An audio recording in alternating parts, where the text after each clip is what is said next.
A papal decree concerning modesty. His Holiness Pope Pius XI, 12th of January, 1930. By virtue of his supreme apostolate, whereby the universal church is founded by divine institution, our most holy lordship, Pope Pius XI, never tires of reiterating the words of St. Paul, to wit, "Women also in decent apparel, adorning themselves with modesty and sobriety, but as it becometh women professing godliness, with good works." 1 Timothy chapter 2, verses 9 through 10. Frequently, when the occasion has presented itself, the self-same Holy Pontiff has reproved and bitterly condemned immodesty of dress pervasively introduced into use these days among Catholic women and girls, a thing which not only gravely offends feminine beauty and ornament, but leads most lamentably to the temporal and worse still, the eternal ruin of these same women, and unto the ruin of others still.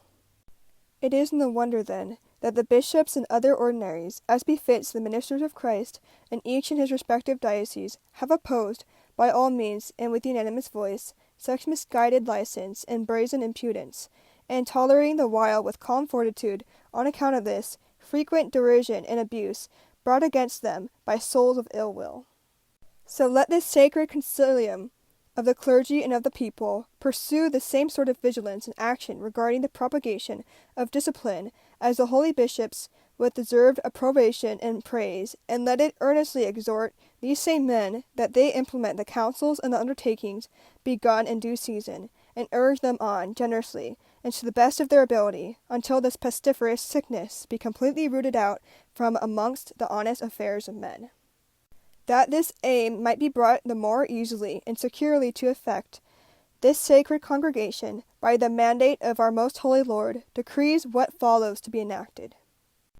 First, may parish priests especially, and preachers, when the occasion presents itself, and according to the words of St. Paul, demand, reprove, beseech, and rebuke women to wear clothes that redolent of modesty and such other things as are the ornament and vanguard of virtue, and may they warn parents not to permit their children to wear unseemly dress. Second, parents, being ever mindful of the most awesome obligation which binds them of caring firstly and foremostly for the moral and religious education of their children, are to apply particular diligence that their daughters be firmly grounded in Christian doctrine, and that those same daughters also zealously foster in their souls, by words and example, the love of virtues of modesty and chastity. May parents also, in imitation of the Holy Family, busy themselves about so ordering and governing their family, that each and every individual within the family home has a cause and incentive to love and guard modesty.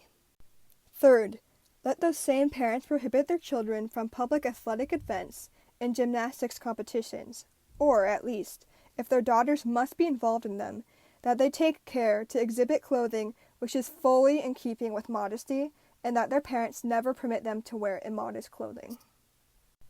Fourth, may the governesses of colleges and instructresses of schools strive so to imbue the souls of young women with the love of modesty that these same young women are led efficaciously to modesty of dress. Fifth, may those same governesses and instructresses, with no exception even to their own mothers, forbid admission to colleges and schools to such women as wear unseemly clothing, and once admitted, if they fail to come to their senses, that they dismiss them. Sixth, let not religious, according to the letters given by the Sacred Congregation concerning religious on August 13, 1928, admit young women into their colleges, schools, oratories, or gymnasia, who do not observe a Christian manner of dress, or if they have already been admitted, that they not tolerate those who do not observe a Christian manner of dress. May they, moreover, take special pains in the education of their female students, so that the love of Christian modesty and holy reserve take deep root in their hearts. Seventh, may pious associations of women be established and fostered, organizations which, by their counsel, example, and deed, set before themselves the goal of checking the abuse of dress, which is not consistent with the dictates of Christian modesty, as well as the goal of promoting purity of morals and modesty of dress. Eighth, into the pious associations of women, let not those women be admitted who put on immodest clothing, and once admitted, if afterwards they commit a sin in this regard, and come not to their senses when admonished, may be expelled as well. Ninth, women and girls who wear immodest clothes are to be prohibited from Holy Communion and from the office of sponsor in the sacraments of baptism and confirmation, and in certain cases, they are to be prohibited even from entry into the church.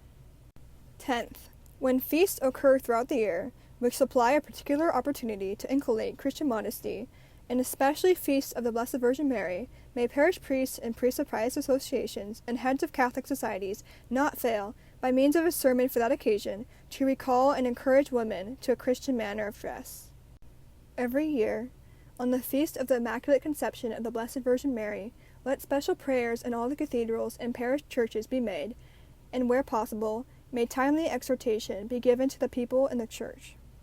11th, may diocesan councils, discussed in a declaration of the Holy Office of March 22, 1918, in a spirit of vigilance, and at least once a year, openly deal with finding ever more suitable means and methods of effectively giving counsel on feminine modesty. 12th, to which point may salutary action effectively and safely lead. May bishops and other local ordinaries keep this sacred congregation informed, every third year, together with a report on religious institution given of our own accord in letters in the Catholic world on June 29, 1923, even concerning the condition of things in the state surrounding feminine manner of dress, and concerning works carried out in accordance with the rules of this instruction. The Marylike standards for modesty and dress. A dress cannot be called decent which is cut deeper than 2 fingers' breadth under the pit of the throat, which does not cover the arms at least to the elbows, and scarcely reaches a bit beyond the knees. Furthermore, dresses of transparent materials are improper. The Cardinal Vicar of Pope Pius XI. First, Marylike is modest without compromise, like Mary, Christ's mother. Second, Marylike dresses have sleeves extending at least to the elbows and skirts reaching below the knees.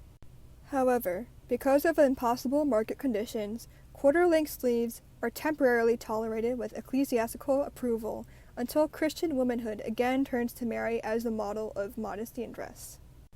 Third, Marylike dresses require full coverage of the bodice, chest, shoulders, and back, except for a cutout about the neck, not exceeding 2 inches below the neckline in front and in back, and a corresponding 2 inches on the shoulders. Fourth, Marylike dresses do not admit as modest coverage transparent fabrics, lace, nets, organdy, nylons, etc., unless sufficient backing is added. However, their moderate use as trimmings is acceptable. Fifth, Marylike dresses do not admit the improper use of flesh-colored fabrics. Sixth, Marylike dresses conceal rather than reveal the figure of the wearer. They do not unduly emphasize the parts of the body. Seventh, Marylike dresses provide full coverage, even after the jacket, the cape, or the stole are removed. Eighth, slacks or jeans are not to be worn to church.